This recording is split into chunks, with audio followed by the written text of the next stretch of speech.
Good afternoon, everyone. This is Tony Trahan with the Office of Mental Health. I want to thank everybody for coming today to this very important topic on spirituality. We had over 300 people sign up. We had about 349 last time I checked that signed up for this. That is the highest number of people we've ever had register for one of our webinars. So clearly this is a very important topic for folks. I want to give folks just a brief orientation. We may have some new folks out there who haven't been to webinars before. Due to the number of people that we have to keep the lines muted. So it will say on your control panel that the organizer has muted your lines. We do have to do that, otherwise it's complete chaos. And there's a lot of voices that we just can't manage. But please, we do want to make this interactive. There will be plenty of time at the end for question and answer. So please feel free to ask questions via the chat function on the webinar control panel. You can just click on that, type in your question, and I will be here monitoring the activity on the chat box. During the webinar, you may experience some lapses in the audio. That's normal, and it shouldn't interfere with the overall content of the presentation. There will also be a slideshow running in the background. I've got it running on a very slow pace. The slides are not directly related to the specific panelists, but they're there rather to provide you with some visual stimulation. The slides with the purple background that are towards the end, those were actually taken from a webinar that we did on spirituality with Joe Swinford, the Deputy Director here at the Office of Consumer Affairs. He and I did a webinar about a year ago, and unfortunately we didn't record it, and it was a very good webinar, but he's also a minister, and he's a recipient of services, and he works here with us. And he did a good job with that. So I pulled some of the more salient points out of that presentation and put it on there. This webinar is being recorded and it will be archived. You will receive the link to the archived version in an email later today or tomorrow for you to share with anyone else in your agency. We are currently have 112 people on the line, and we'll probably be getting more as we get into the webinar, so that's quite a bit right off the bat. When the webinar ends, there will be a short survey, so there'll be a window that will pop up and you will get a short survey. I want you to please take the time to fill that out. There's only about 4 or 5 questions. Everyone attending today, everyone who registered will receive a certificate via email. If people are sharing a computer to view the webinar, if you could just please, there'll be a spot on that survey to list all of the people requesting a certificate, and we will send them all to you as attachments to the person who registered. So, without any further ado, let's get started. Normally I don't do this, but I thought for this topic it would be a good thing to do. So I do have a little intro that I prepped for this. So let me just read this, and then we'll introduce our first guest today. And let me start my slideshow. We'll introduce each guest individually as it's their turn to speak. And they are listed right now on your screen in the order that they'll be speaking. So for people with mental health problems, spirituality can play a critical role in our recovery. Yet it is often ignored or devalued by service providers, and the healing process continues to remain siloed and fractured. This is one in which you go here for medications, you go there for therapy, somewhere else for vocational, and yet another place for your physical health. Spirituality is almost an afterthought. And for those of us who have experienced psychosis or have had the experience where the world does not talk to us and we do not talk to the world, the focus of our attention is driven inward. However, there is a deep and general human wisdom down there. One that we can seldom come to know in our usual ways of active, rational thinking. Spirituality can be used as the bridge to help bring people back and apply that general human wisdom in relevant and meaningful ways so that we can fully participate in life once again. So with that as the framework, I want to introduce Patricia Roth. She is a chaplain over at the Capital District Psychiatric Center. And I first met, I don't have anything prepared for the introductions, I'm just going to speak from my heart. I first met Pat at one of our recipient affairs meetings over there. We did a practice session.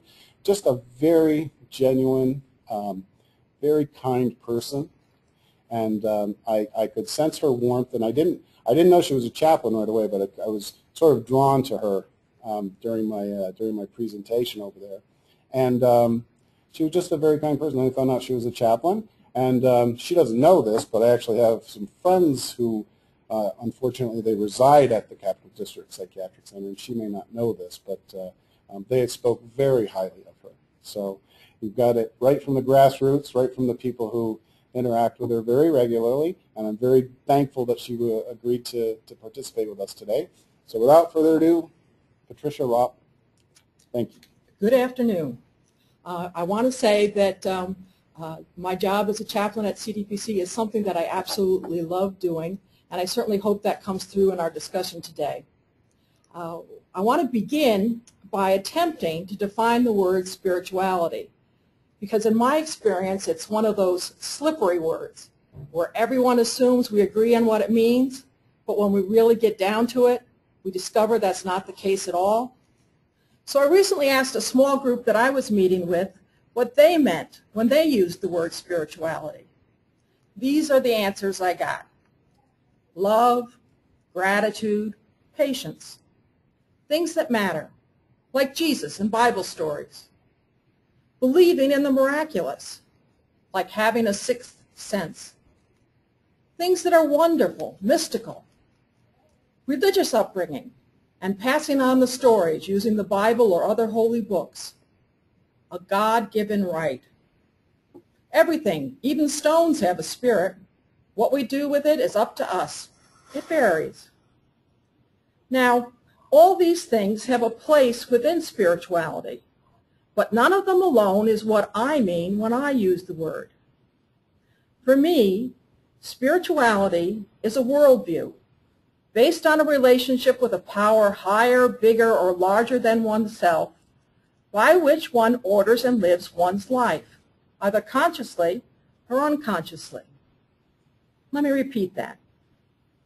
For me, spirituality is a worldview based on a relationship with a power higher, bigger, or larger than oneself, by which one orders and lives one's life, either consciously or unconsciously. Everyone has a worldview, a set of assumptions and beliefs that enable us to negotiate daily life. Not everyone has a spirituality, a relationship with a higher power, even though there are many who claim that the spiritual life is essential to being fully human. Now, differentiating between spirituality and religion, I recently discovered, is one of the most often searched issues on the web, and one of the first submitted questions ahead of time for this webinar. So let me offer a simple, but certainly not exhaustive, definition of religion. A religion is a specific set of assumptions and beliefs about the nature of the divine, however that's named, codified over time, and resulting in agreed-upon worship practices and moral guidelines. One can give intellectual adherence to religious beliefs and practices without necessarily developing a spirituality. That is to say, without having it expressed in all areas of one's life. Likewise, one can be a spiritual person without belonging to a specific religion or denomination. Alcoholics Anonymous, with their spirituality of imperfection, is a good example, as is the environmental movement with its green spirituality.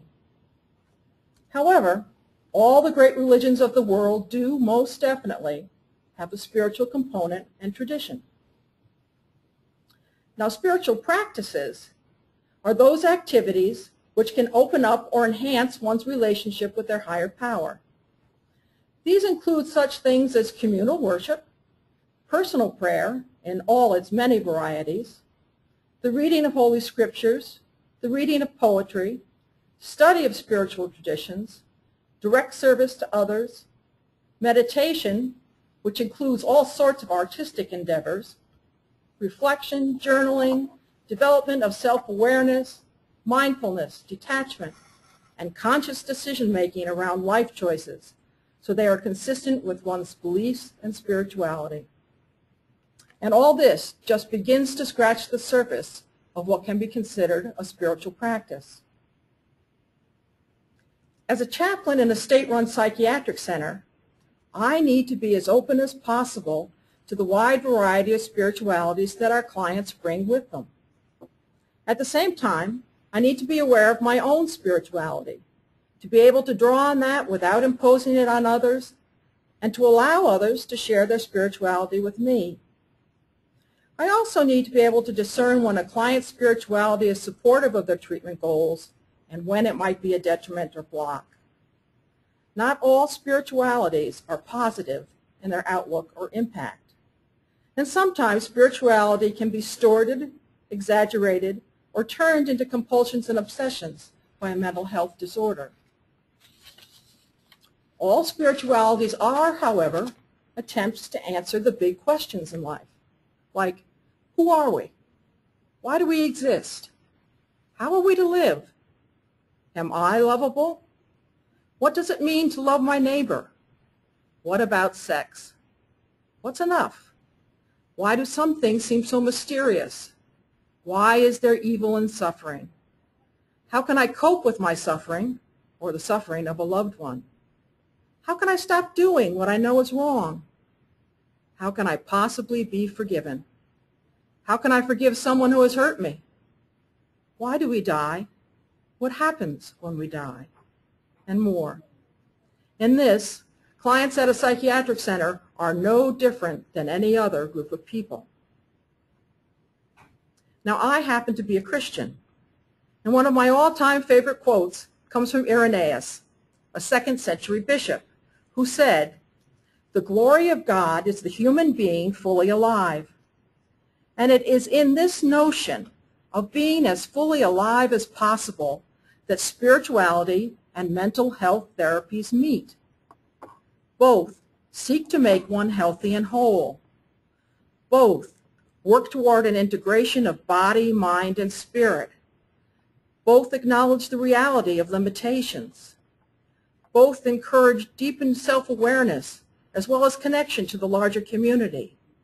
Both promote inner peace and serenity. And both carry hope, which, as one writer put it, is born while facing the unknown and discovering that one is not alone.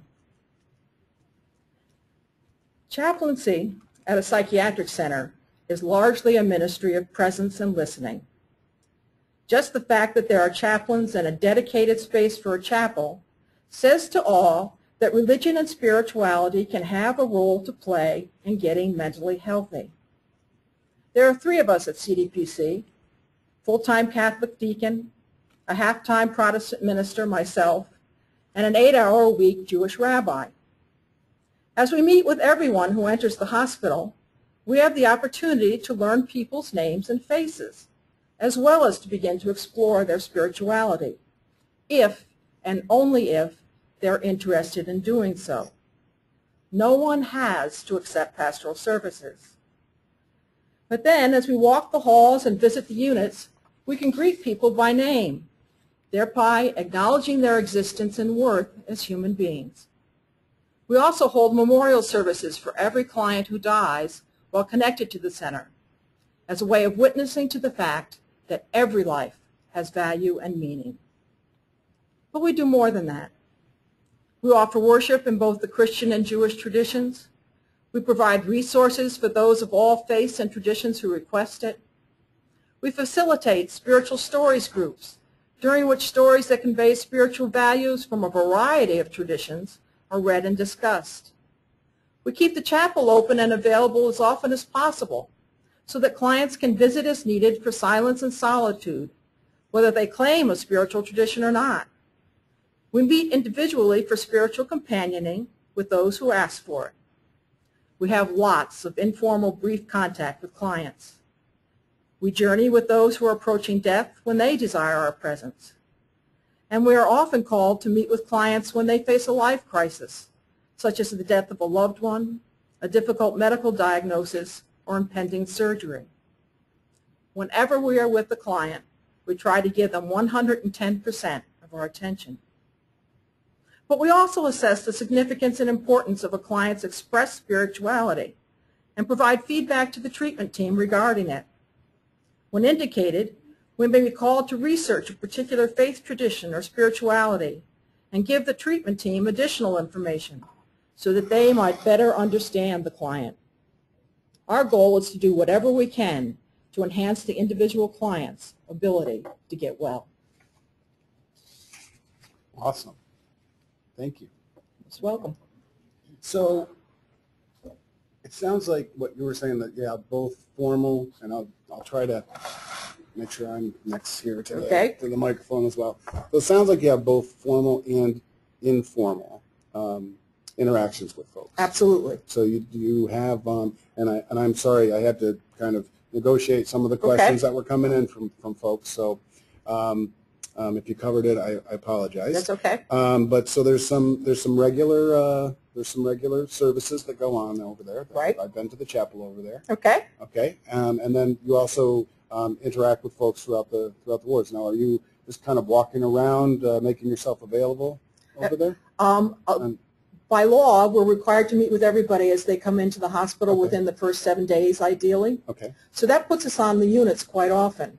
And when we're there, other clients tend to come up and talk to us if there's something on their mind, if they want a prayer for something, if they have a question about what's going on in their life, if they want to share how they're feeling as they get closer to discharge. Mm-hmm. And all of those things tend to happen on that informal basis. But they can only happen if people have already had a contact with us. So we really like being able to meet with everybody as they come in. Cool. Yeah. Now, do you have, are there any particular wards where you go more often than not? I know there's a geriatric ward over there, and then we also have, there are other types of people that are in there. So just for people, I'll give them a quick 101. There are people that go into our state facilities, our state hospitals. We have like 26 or 27 of them in the state. It's generally people who are there for some acute care to help them get stabilized and help them get back out into the community. That is the role of the state hospital as we speak right now. It used to be different. It used to be very long-term care. There are some people who are there for long-term care because of civil commitment and because we're having a difficult time keeping them safe, or that they would be at risk potentially to people in the community. And there is also a geriatric ward there as well. So that's kind of sort of a 101. Some hospitals have a children's ward as well, and again, it's the same sort of process of helping people come in, and we want to move people back into the most integrated setting as possible, as soon as possible, without any risk to that person or to the community. So what kinds of, is there any different dialogue that goes on between the wards, like between a geriatric, say, and another ward? We are present on all of the wards, all three of us. Right. Some of us tend to show up on one ward more than the other, or unit. But in point of fact, we have people at the facility who stay as little as 2 or 3 days, and as you said, people who are also there for years. So their needs and their ability to connect with the process of developing their spirituality varies greatly. But you mentioned the geriatric unit a couple of times. Yeah. And one of the things that we've discovered there is that is a population for whom religion was important. And a lot of the rituals around religion are important. And those are the last things to fade for people. So they respond very well to us offering a Catholic Mass, coming to services, saying a rosary, reading scripture together, those sorts of things. Whereas people who are more acutely ill or much younger will think of themselves as spiritual rather than religious. And that opens up a whole nother way of beginning to explore things. Now, have you ever experienced anyone who's been actually angry with God or angry with the church? Anger at God and at church are frequently encountered. Okay. Sometimes if there's a deep-seated anger at church, it's so powerful that we can't get into a relationship with somebody. But by virtue of the fact that we have 3 of us, 1 male, 2 females, and from 3 different traditions, that helps us to do that. And then it can be a process of, over time, establishing trust and getting them to see that we are not the same as that place or that person who hurt them. And that can be the beginnings of healing. What was the other part of that question? There was something else I was going to say. Are people, do you encounter people who are angry with their illness? Yeah. Yes, that's a very important part. If one's image of God is such that you think that God is in control of absolutely everything, all the littlest things, then one logically sees God as having given one this illness. So working to see that the illness is something that happens to us by virtue of things that we can't control, or that God, or asking people, do you think God would want this for you? What do you think God really wants? And when you ask people that, they tend to say, well, no, I think that God really wants what's best for me. And if you can get to that point, then it helps. But there's also something that we call coping with the grief of the illness. All right? To get a mental health diagnosis is very similar to getting a diagnosis of diabetes or cardiac problem. It's something that's going to be with you for the rest of your life. And it may change the way your life is going to be lived from here on in. And so there's some loss in that. There are some things that you're not going to be able to do as well, or perhaps do at all, that you would hope for. And so there's a necessary period of time in which you grieve that. And helping people through that and allowing time for that to happen, and understanding that it's a natural process in which God can be present. God is the word I use. Can be present to you in order to support you through that, can be an important piece, especially for people who are in the early part of their diagnosis with a major mental health disorder. And then there's people like me who have who've kind of been through sort of a process of grieving. And then we also, what we also try to do is let people know that although some doors are closed, there's some new things that are going to open up, and some new opportunities, and some things there, and to be open and receptive. Right, that's stage 2. Yeah. In the stages of grief. You know? Yeah, so let's see. There was another question I wanted to ask you as well. That would be very specific. Oh, geez. I'm taking my glasses on an awful lot more, and the thoughts are leaving my head a lot more. So I'm going to have to come back to this question. Okay. I apologize. Was there anything else that you wanted to add? No, I think that gets us off to a good start. Okay. Yeah, I agree. Thank you very much. Okay. And we'll have Patricia here with us. She'll be answering questions towards the end of the presentation. I do want to just reiterate for anybody that missed the first part of the introduction.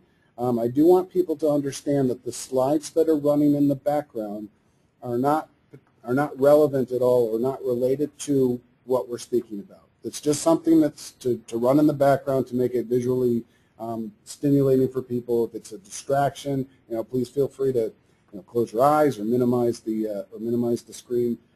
But we have had feedback in the past that it is beneficial to have something running in the background. So that's going to be running slowly throughout the thing. And again, it has no relevance to what the speakers are talking about. Okay. So our next panelist today is Noel Pellet, and I met Noel via the phone in another job must be about 6 years ago or so, and we just hit it off on the phone right away. I think I was calling up because we needed some help understanding recovery at the place where I was working at, and I was looking for some training, and we ended up having a very long conversation. And there were a couple of times I remember when she said, I'm not sure if I usually don't share this with people, but I think I feel comfortable now. So she shared with me some really cool things around butterflies and squirrels and some really cool stuff. We hit it off right away, and we've been in and out of each other's lives ever since. And it's always a positive experience. And whenever I see an email from Noel, and whenever I talk to her on the phone, my face just lights up. So she's a very inspirational person for me. I'm very glad that she was willing to join us today. And I will turn it over to you. Thank you. I have trouble believing that I said that I don't usually say this because I feel like I tell everybody everything and always have. So I don't know what I was thinking that day. Anyway, so I did not prepare anything particularly, although Tony gave us all questions that were sort of submitted before this time, and I answered those. It took a couple of hours, and then I got tireder and tireder as I went on. But I'm not going to read the answers, but it helped me to just sort of think about all these things, like, for instance, that wonderful thing you just did about trying to define the difference between spirit and religion.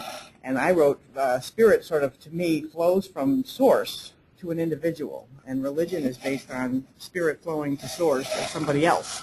So it's like opening up that kind of gateway to the goods that are within and come through. And I have a belief system that really involves kind of like there's a sun, and that's the creator, and we are rays extending from that sun. So it's really all one thing. And when you get spirit happening, it's just coming right on through. And the more in the concepts that I've been studying, ego gets out of the way. Thought processes, perception that you've sort of created for yourself but may not have anything to do with reality, the more this magical something is coming through. And I was raised by an atheist family. My parents were teenagers. They were really not ready to have me in their life. I was a feisty one too, so it was challenging just because I was challenging just who my persona as a being. And there was just a lot of stuff that happened to me in my early life, I'm assuming, or other lives, I don't know. My grandfather, he was a Quaker man, but he had a clear memory of a past incarnation. And it was a boring incarnation, so I think it really must have been real. He was a guard outside a building his whole life, and so that's not one you'd make up to show off, And so I kind of grew up, even though I didn't believe in God, I was an atheist, but I had some kind of sense that, there might be something more than what we know because of my grandfather's experience. But anyway, so I grew up in a kind of just a miserable mindset. I'm not lovable. I suck, basically, was the bottom line. Just I am. I won't use all the curse words that I use all the time to describe myself. Oh, yeah, okay, sorry. On my account, oh my God. No, not. No, I'm right. No curse words, but just you can fill in the blanks. But it was a continual mantra of how, just what a waste product I was. And if you have that going in your head long enough, you will get hospitalized. Trust me. So anybody out there, you want to have a mental illness, just do that. But you don't have to do that because it's really no fun, and you could just skip the steps and get right into the spirit, and you'll be fine. So anyway, I just was so disconnected from any kind of loving energy that I just sort of eventually couldn't take it anymore and had whatever you want to call it. I now call it a period of great receiving. They called it a manic episode. Actually, first they called it schizophrenia. I don't believe that people don't get 100% better. I do believe you got to go through processes. I do believe that your life is not going to be the same. But I do believe that what people call mental illness is a gateway to the divine, and that was my story. And they have some wonderful saying about the psychotics are drowning in the same water that the mystics swim in, and that is my experience. I had mystical experiences based on the fact that I could not tolerate the hatred in my own head. And it took me a long time to integrate that and to make a life around myself where I could speak like I'm speaking now, because if I spoke like I'm speaking now in therapy when I just got out of the hospital, they would have just upped my meds. But now I have a lot of backup. I have a lot of books under my belt. I can actually make this sound a little less crazy than it did when I first. I kind of view it like, you may have heard this, but a continuum where you're in the darkness, everything is, isolated, alone, jagged, everything, is just disconnected, just disconnect. You're not really connecting to anyone. No feeling of that I could be close to a family member or a friend. I'm alone out here. And then I had this experience that took me to the other end of the spectrum. I am one with everything. Oh my God, God loves me. I can't make a wrong move. This is awesome. And then they said, Noel, you're very, very sick. Here, take this pill. Take some more of those pills. We'll let you out if you take these pills. And so I took the pills, and, I said, of course, what kind of moron am I to believe that I'm lovable, worthy, exactly what I'm supposed to be? That's insane. I know better. Those words that I can't say because I like Tony too much to get him in trouble. So anyway, and it's been a long journey to get myself up and up and up the continuum, and I personally believe I've come so far that there's no reason I can't keep going, and that's walk on water, and that's, absolute, sense of unity all the time, having the spirit flow through so that, everything I do is to facilitate this planet getting healthy, which I believe we're up to that point. This is what it's, and I believe everyone out there who's diagnosed has a friggin' important task at hand, and that is get yourself to the love place in yourself and exhibit that. Share that with your peers, with your family. Stop believing in the littleness. And one of the reasons I have this system going on now is because I had a very beautiful gift come to me in the thought, if it feels good, believe it. I was believing everything horrible forever, and then I got that thought, and I started, what do I have to lose by believing, something wonderful?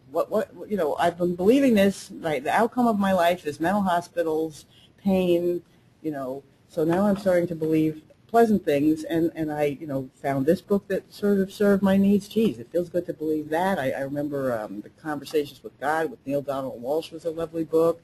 This sort of led me to that. I got a little more open to this. And I mean, I'm talking about, if polar bears are dying, find another way to look at it. And because right now it's happening. Right now, the ego structures, according to my philosophy, are crumbling. Everything is falling around us. And we think that's so frightening. We're going to be in our little basements with our hand grenades trying to keep people from our beings and rights that we're storing up. Stop with that nonsense and just see this in another light. This is the world coming through a birth process into, a spiritual awakening that is, reflective of our true selves, that we've always wanted to have a little heaven on earth. And according to my philosophy and also the Bible, and my philosophy is Christian-based in my mind because it's written as A Course in Miracles, Course of Love, and Way of Mastery, in case you're interested in the books that I found. The best believing stuff I found. When I read it, I say, that feels good to believe that. And the general message is, God did not make this mess. We did. Because we are God's children. We're incredibly powerful. And we have been living a nightmare. There's some reference in the Bible to Adam went to sleep, but there's no reference to him ever waking up. And he says, just like a dream is negative, and you wake up in the morning and say, oh, thank God, I didn't kill that person.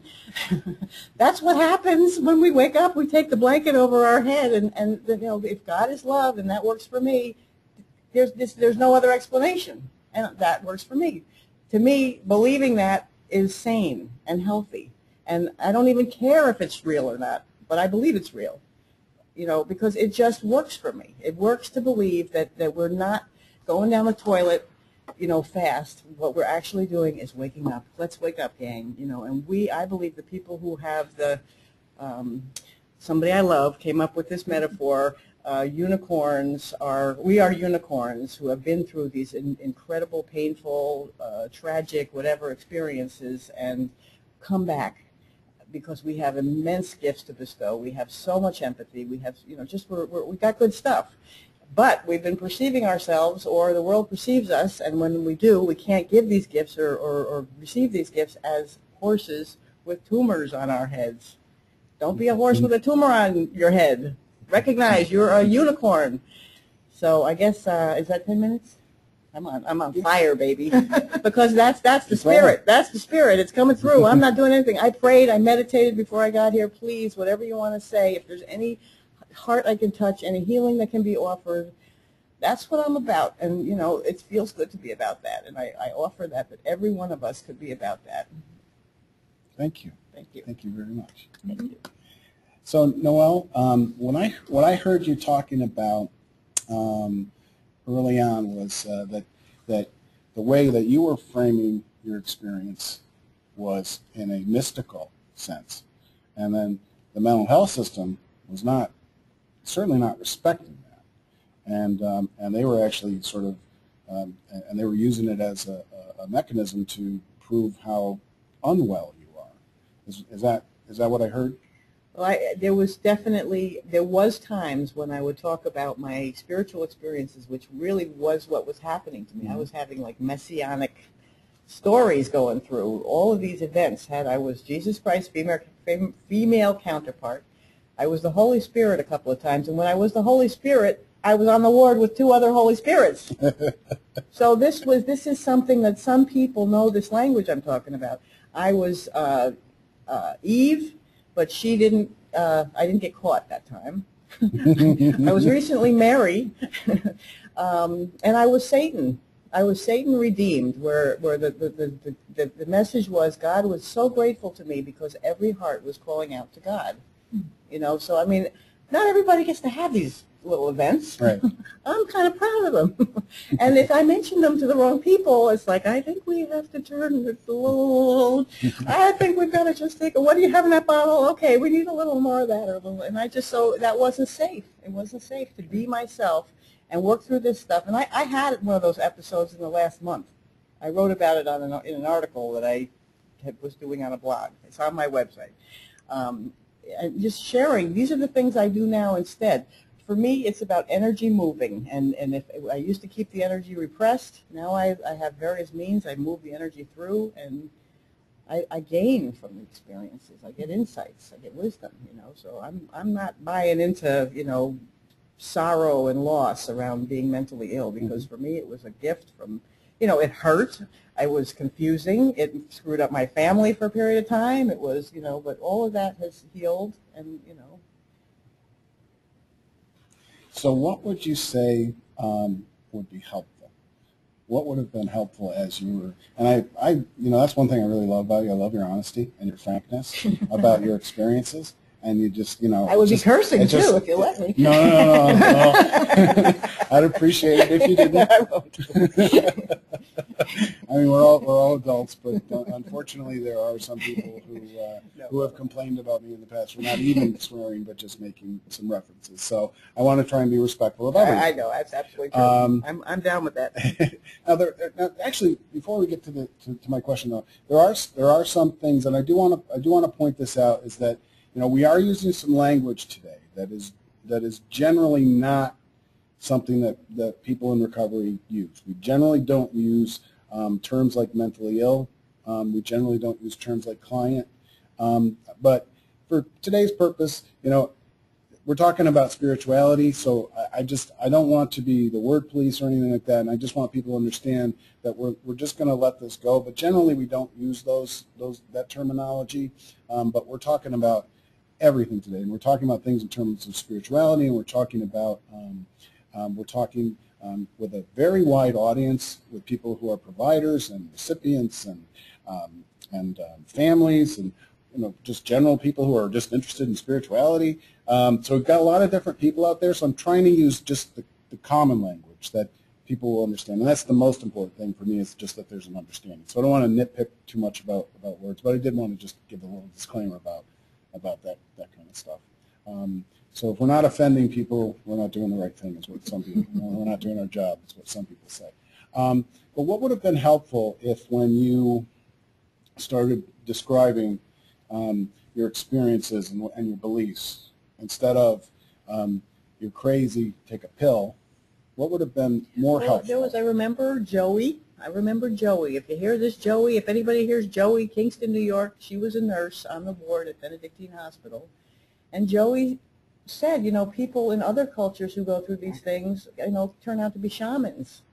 And it does. I mean, other countries, rural India and Africa, have tremendously higher results getting people, well, because they view people as, having an interaction with the spirit world, and they have gifts for us. So instead of, marginalizing them, kicking them out of the circle, giving them less money, less opportunities, they stick them in the middle of the circle, have a feast, do the exact opposite. So those people, artists and, lunatics, quote unquote, are made much of. And guess what? You know, that if that's kind of prestigious, then people have a whole different attitude. They're not, you know, shamed. They have the incentive to go within. What is it that I'm learning from this? What kind of thing can I bring back my people? And you know, so, and this person who wrote this little article that I'm kind of, you know, paraphrasing, said he comes from those cultures and he was educated in the West, and he's, what, you know, I wonder what kind of gifts are we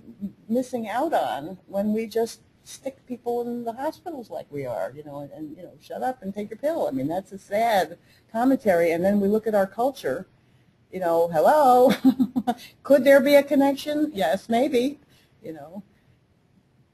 So I do want to point out that, you know, for any providers there, you know, I don't want to I want to get a disclaimer that we're not being anti-medication and we're not being anti-provider. That's not where we're coming from. No. Joey was a provider who told me that. So, yeah. I mean, providers and all the way through in my history, because I've trained a lot of providers, I'm just finding more and more and more consciousness, more and more people. It used to be when I did a training, there'd be one or two people that would admit to any kind of spiritual content. Right.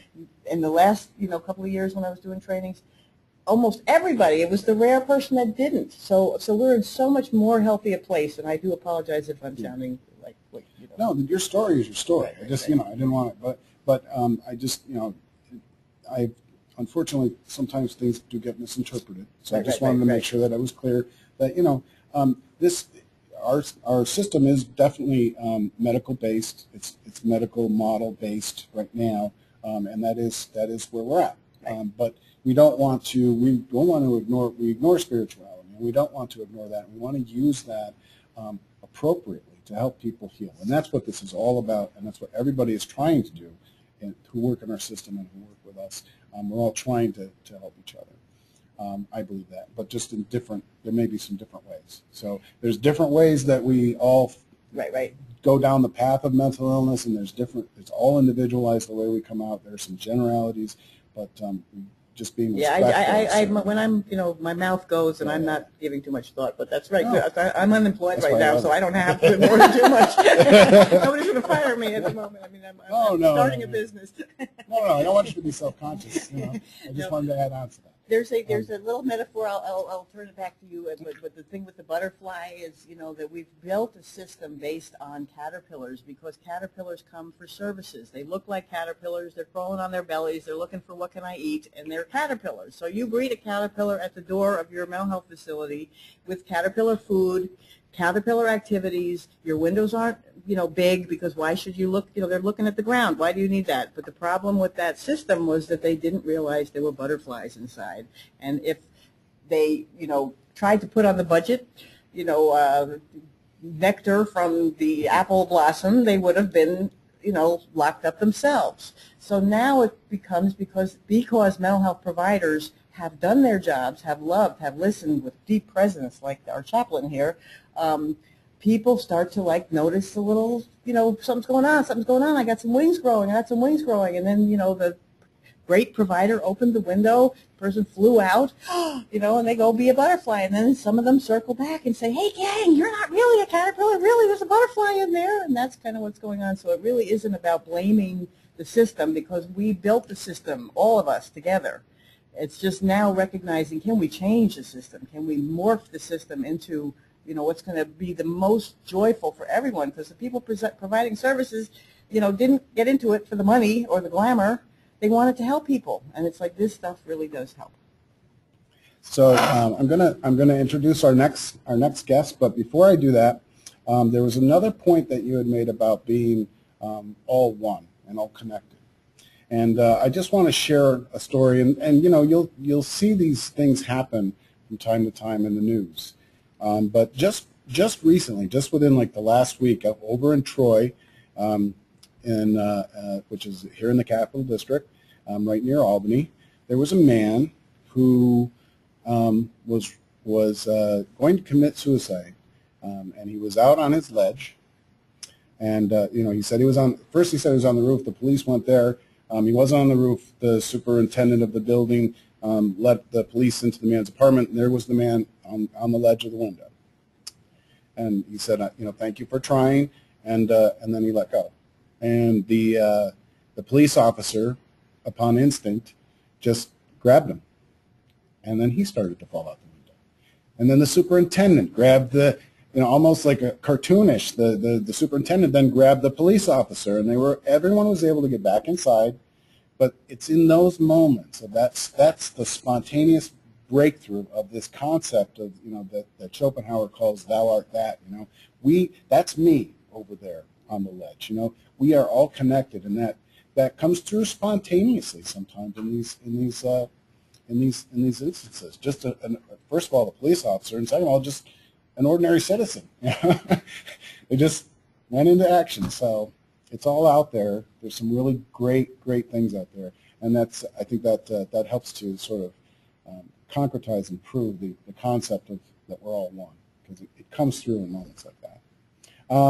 So our next speaker, our next speaker is in Buffalo right now. So the audio is probably going to change. The quality of the audio is probably going to change. This is Randy Hill. And let me just move over here. So what we're going to need to do is I'm going to need to fiddle around a little bit with the microphones. So I'm going to mute our line and open up Randy's line so we don't get any feedback or anything. There may be some slight moments where we do have a little echo or some feedback and stuff, but don't worry, that'll go away quickly. So I just want to let you know that'll be a normal part and an unfortunate part of this webinar, but I really wanted to have Randy here today. So let me just open up my box here so I can do this. Alrighty. So Randy he's actually my counterpart over in the Western region. He's an advocacy specialist and works for the Office of Mental Health. When I first met Randy, I met him also at one of our family meetings. He was coming to our family meetings and to our recipient meetings. He is a Native American.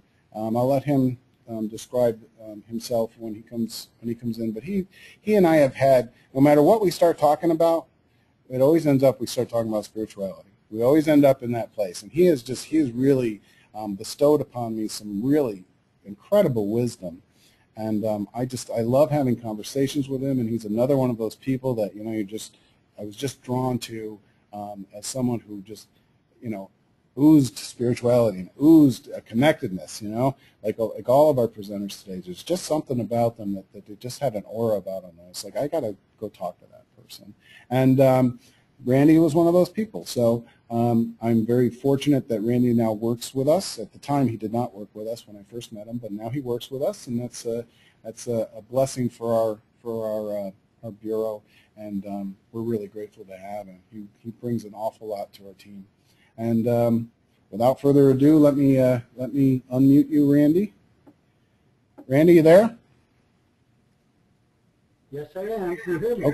Okay. Yeah, you're going to need to speak up. Okay, I'm trying to speak right into the microphone here. Can you hear me again? Am I good?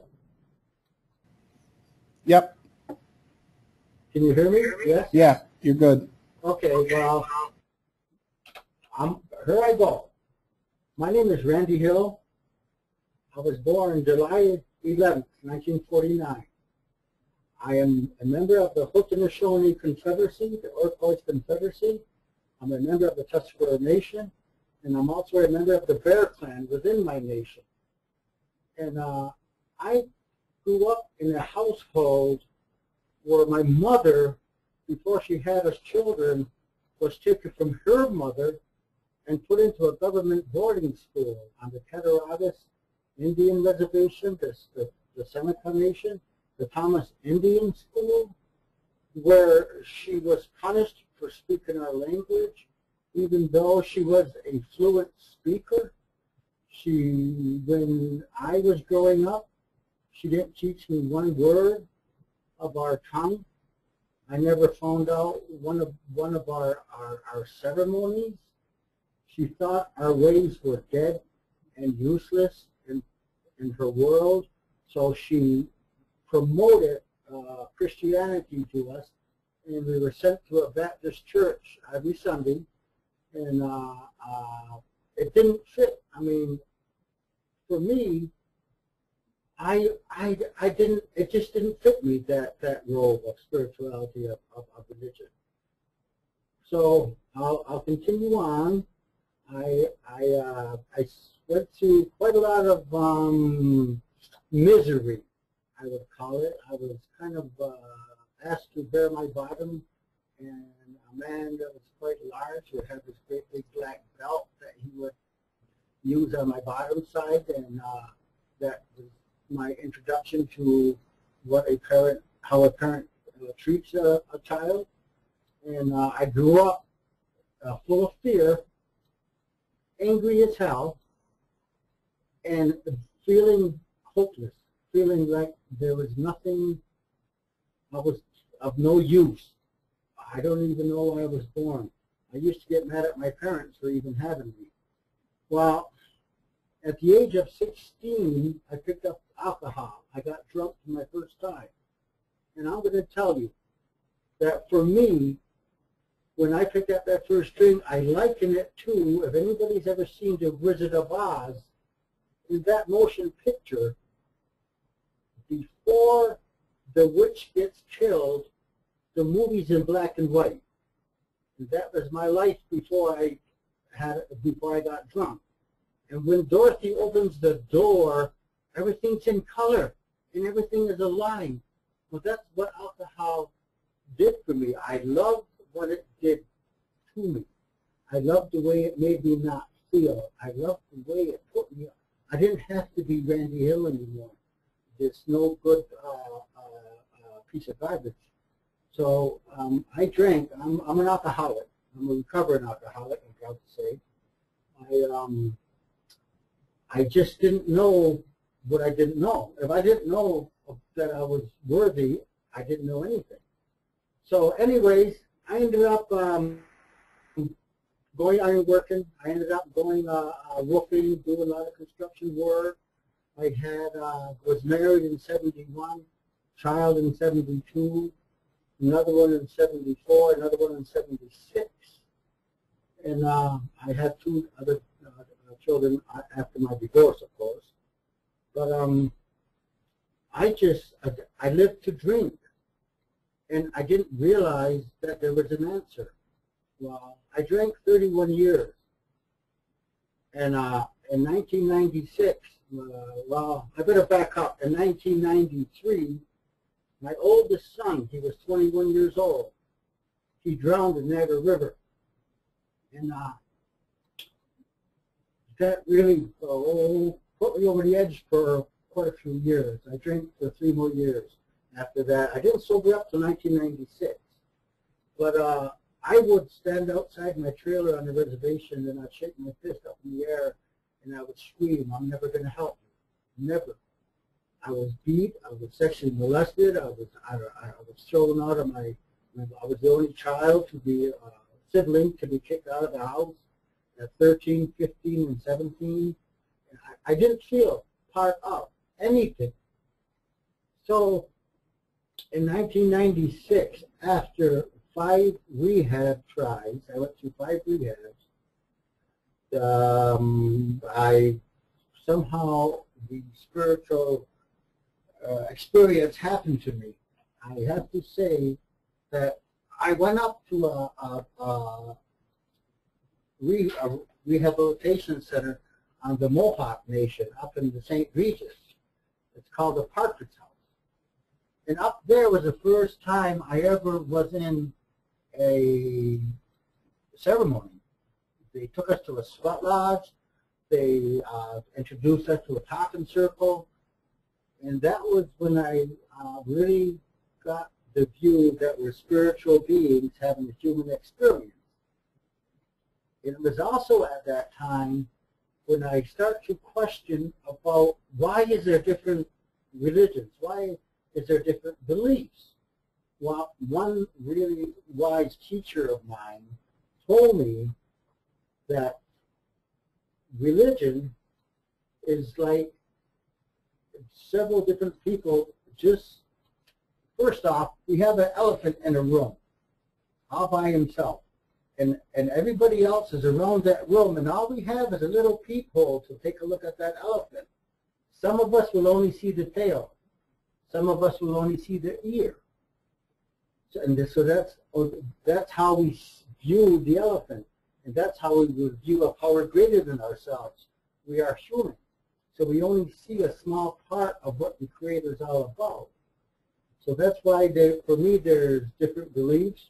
We're all honoring, worshiping the same one. There isn't 2, 3, or 4. There's one.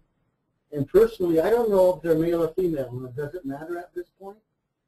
But I do know, like I said, we're spiritual beings, have a human experience. And our view, see, during my drinking, after I sobered up, I was diagnosed. It took all that time. And I was on Paxil, I was on Trazodone. Oh my goodness. Well, I too do not say that our providers don't have our best interests at heart. But I have been without my medication for 5 years now. And I have to say that it is directly related to my spiritual practices. It's directly related to the Creator's revealing His power to me. And the power is that we're brothers and sisters, that we are here to be caretakers of Mother Earth. We're not masters over Mother Earth. We are here to take care of her. And in our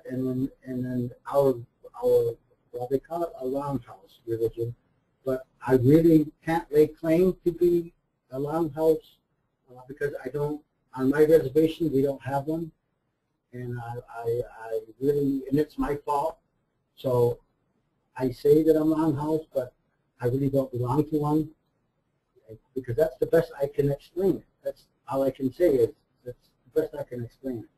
So I think that through talking with other people has helped me. When I get in a bind, I'll call one of my friends or go out and visit one of my spiritual advisors, and they'll just let me talk and get it out, and then they'll make some suggestions of what I could be doing.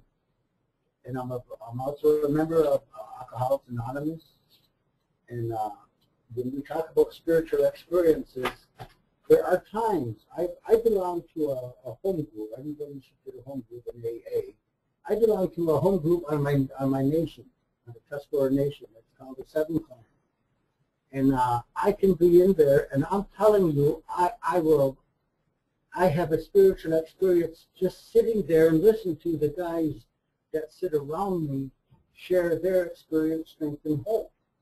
And that's what we're here for. The Creator put us here with, I don't know if it's a blessing or a millstone around our neck, but we have the freedom of choice. And that is where the glitch for me always was. I had the freedom of choice, and I didn't realize it. I thought I was destined to die drunk, see, because my father died drunk. All my uncles on my father's side died drunk, and my son died drunk. And I have 2 other sons and 2 other daughters, and I told them, I don't have to die drunk, and neither do you. And 2 of my sons, my 2 surviving sons are in the program, and they do have a little bit of time behind them, thank goodness. But I just want to say that we need to remember that the Creator put us here to help each other. We're here to be caretakers of, like you were mentioning, the polar bears, like the eagles and the ants and the rocks. We all have spirit, and to honor that spirit is something that I need to do inside of me. I need to look at my brothers and sisters as brothers and sisters, because that's what we need. I really don't know what family is. I mean, I never grew up feeling part of a family, but I sure as heck have found a family in recovery. When I go and I talk to my brothers and sisters who are recovering from mental illness, we have a connection. because I know what it's like to have those voices in my head and not be able to shut them off, and not be able to go to sleep. Just wishing that I could just sleep. But that's when I need to get up and I need to, well, I do some spiritual practices, smudging, I do a lot of praying, and I try to do the next right thing, because I believe the Creator put in aside of each and every one of us, like was stated before, a gift. We all have gifts. And some of us realize our gifts early in life, and some, unfortunately or fortunately, like myself, find out later in life.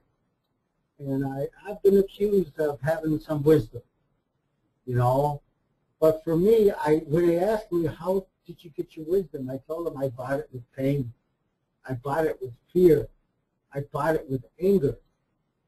And that's how I truly believe that we can use our negative experiences in life to be able to discern, to decide what the next right thing to do is, without an agenda, without an ego. In my job, I see a lot of egos, and I have to tell you that it isn't a pretty sight, because us who are in this job, we're here to serve. We're here to ask our peers what helps you, not what helps everyone. What helps you to recover? What do you see is your future? How can we help you realize your dreams, the spark and the life that some of us have lost, which I did lose, and through sobering up and going to some, I have been to some longhouse ceremonies, which I wish I would have been going to more, but I believe that when we are together and we're doing the next right thing, the Creator knows and we know. Because I know when I'm making a bad decision. I don't care how much I can make it look pretty and say I didn't know. But deep inside of each and every one of us, I truly believe that we know that there is right and wrong. And due to some of our mental illness, that gets clouded and it even gets muted. But it's always there when we can talk, or when we can talk with someone who can bring us back to what reality is, to where we need to be. So that's my story, And thanks for listening. I hope I hope I didn't wander too far or anything like that. Thanks, Randy. Well, your story is your story, and how you present it is how you present it. And I thought that was an excellent job. I think you touched on a lot of really important things.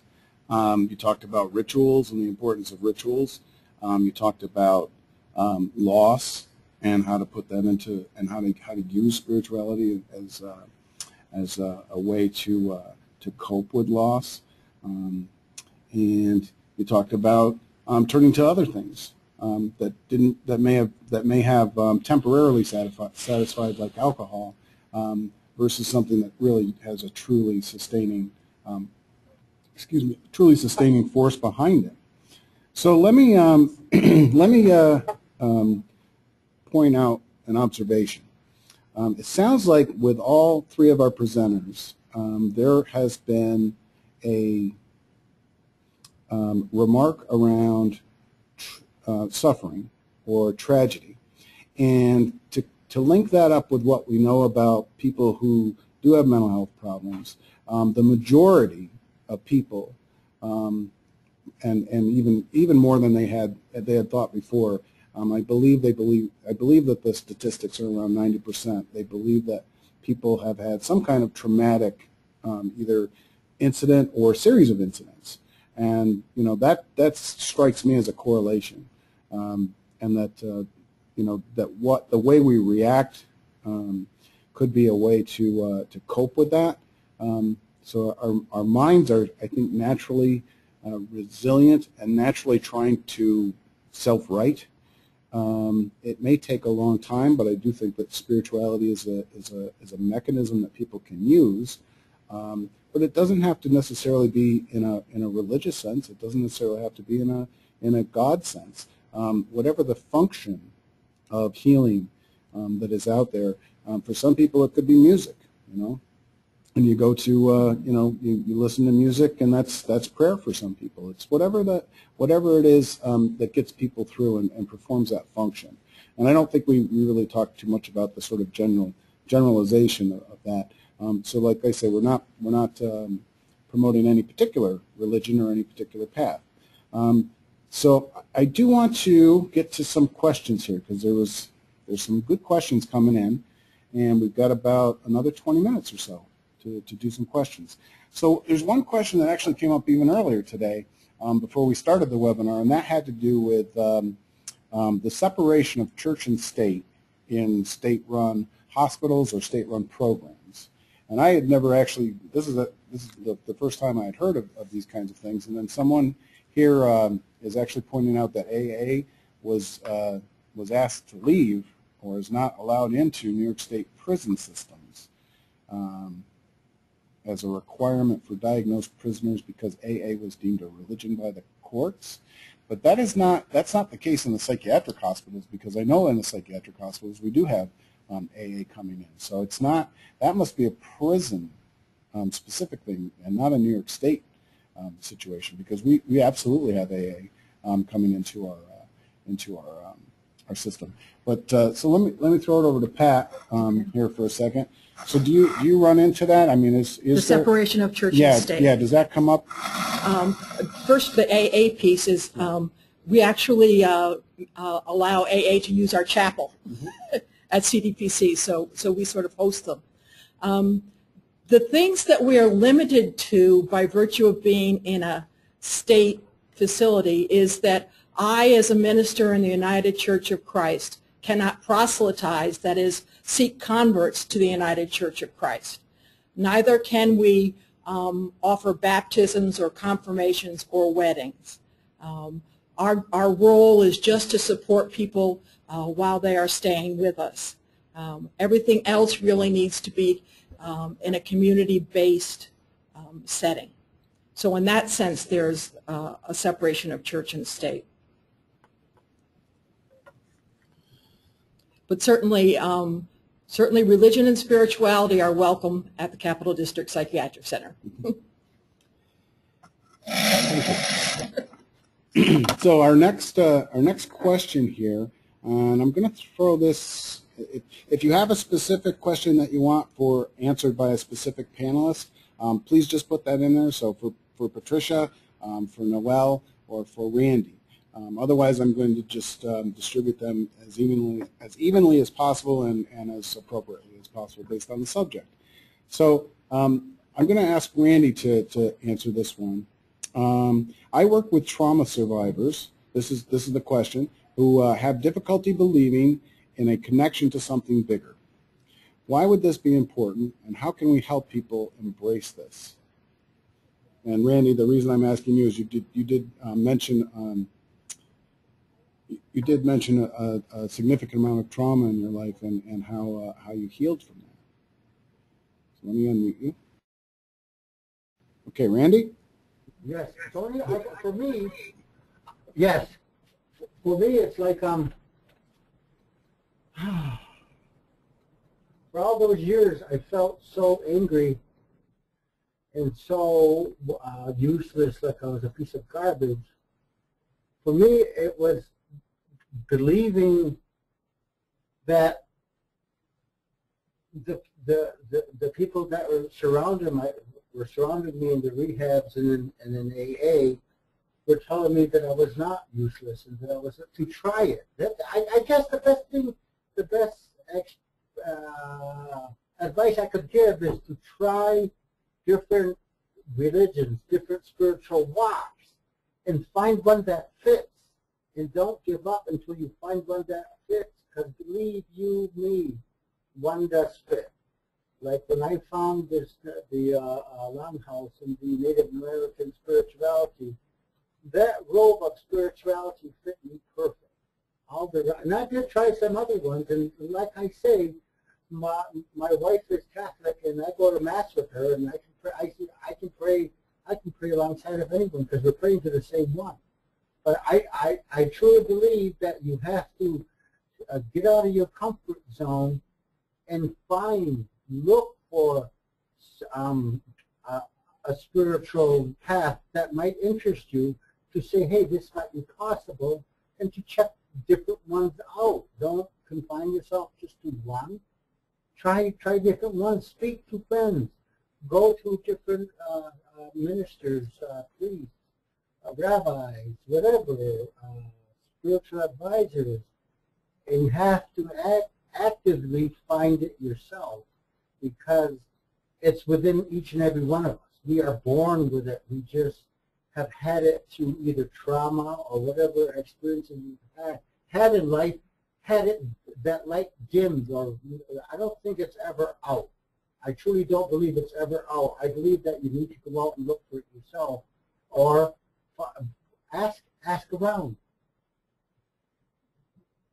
Does that help? I hope. Yeah, I think that's very helpful. I'm kind of multitasking, so I was kind of in and out.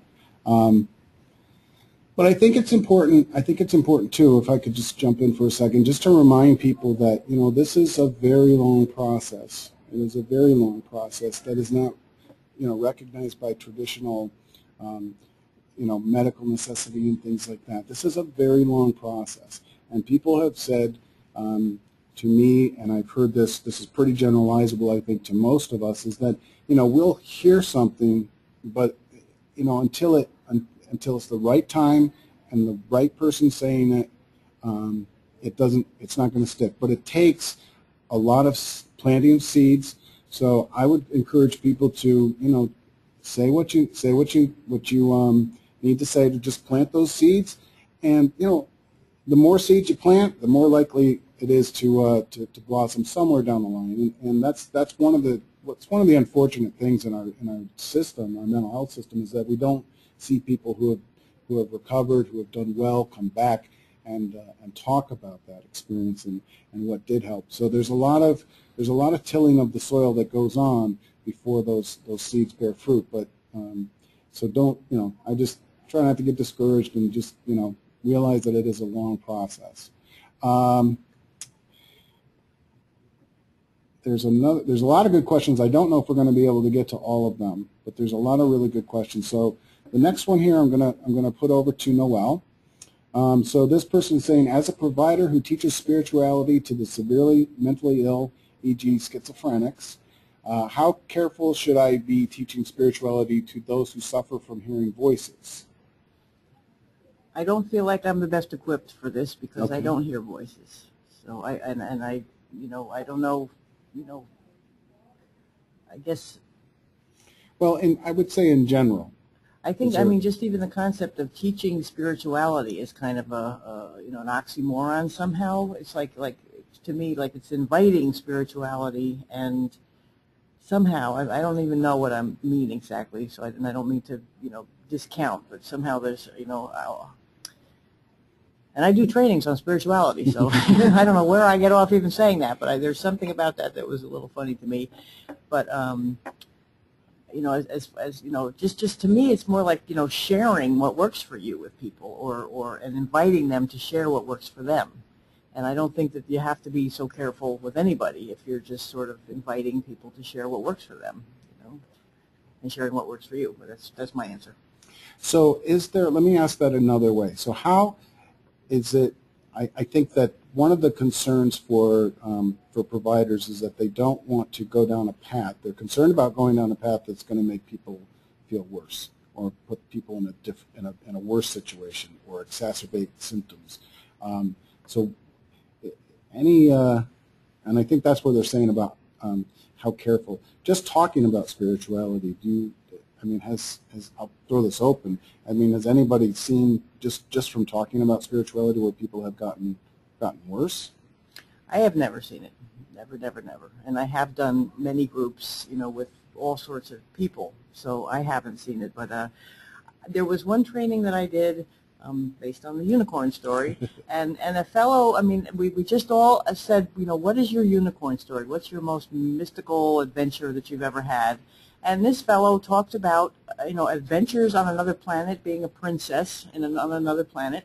And he was so happy to have an opportunity to tell his story. And we were respectful, and we went on to the next person, and we went on to the next person, and at the end he just talked. It was so wonderful to just, you know, just have at it. This is what's in my head. I'm not allowed to say it. People are always shutting me up, you know, and that's where he is in the moment, and he will pass through that in time if he's supposed to, you know, or he may be a princess from another planet, and hopefully we'll learn whatever he's supposed to be sharing with us, you know. Anyway, no, I never saw anybody get sick from it myself. How about you, Patricia? We deal with a different population at the center, and our folks are either acutely or persistently having problem with symptoms. And so we're a little more cautious in dealing with spirituality, and especially for folks who are having hallucinations in some way, shape, or form. So it would be an individualized approach. You know, what is the content of their hallucinations? Are they frightening? Are they helpful? Are they making people think they have more power than they do? Are they in some way interfering with their ability to take care of themselves, or making them a potential danger to themselves or someone else? In that case, then our role is to say that if it's proving to be harmful in some way, it is not of God.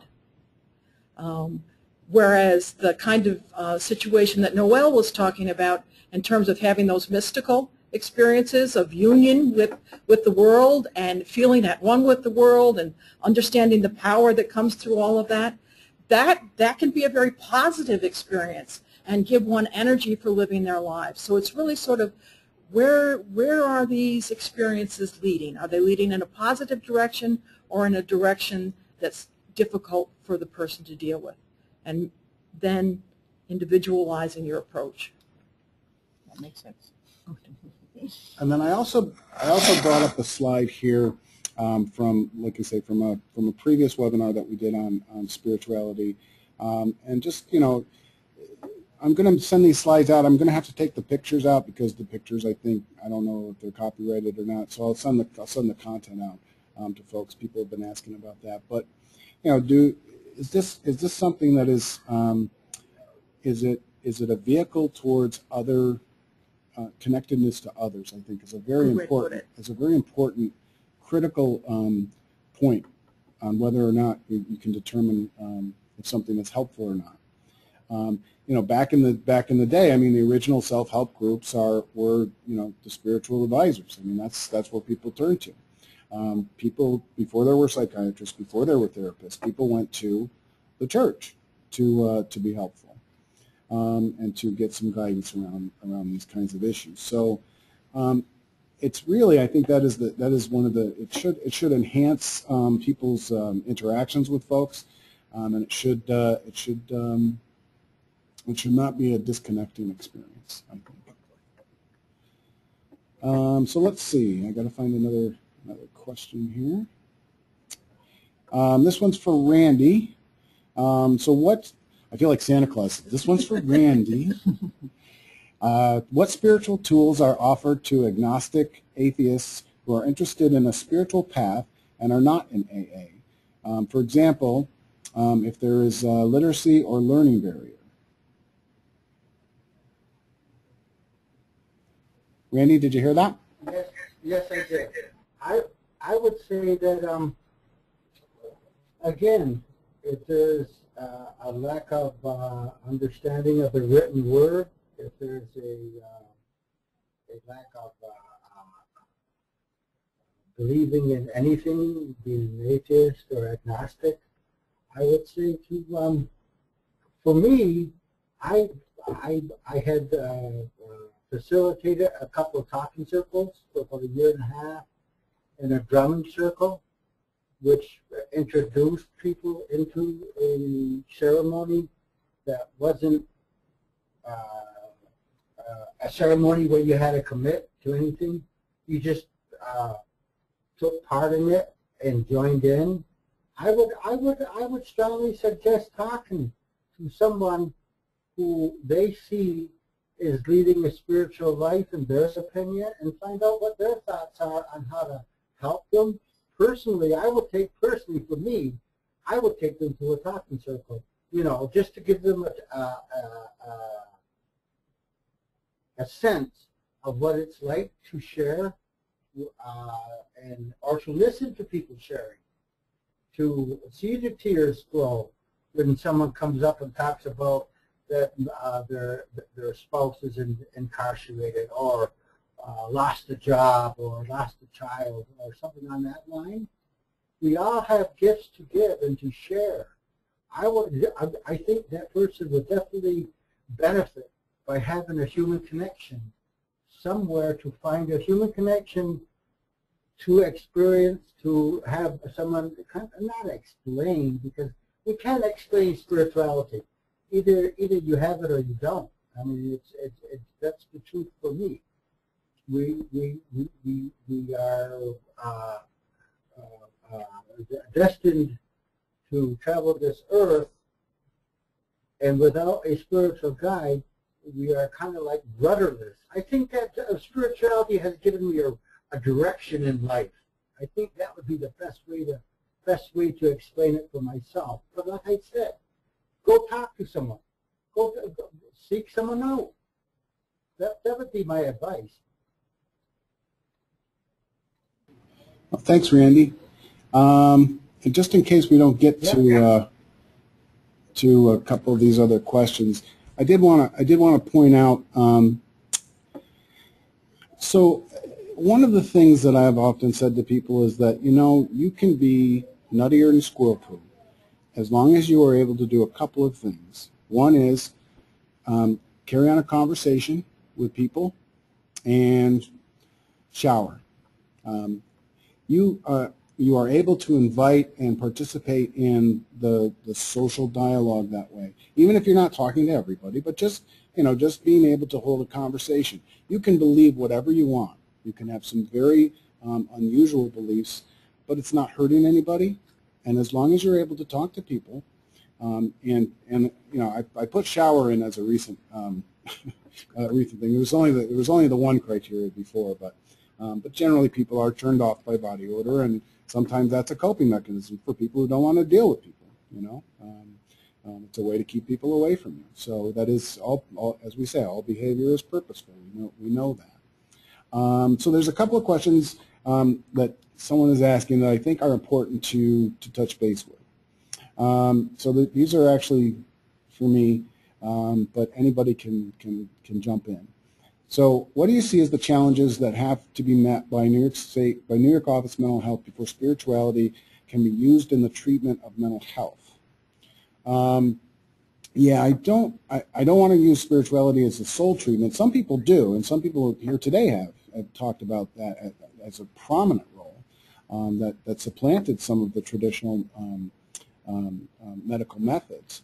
Not that that's for everybody, but you know, everyone has to follow their own path, and anybody that is contemplating that, they should definitely speak with their psychiatrist as well. So if they're thinking about doing something like that, it's important to do that in a holistic way, and let everybody know what's going on with you with that, if you want to go down that path.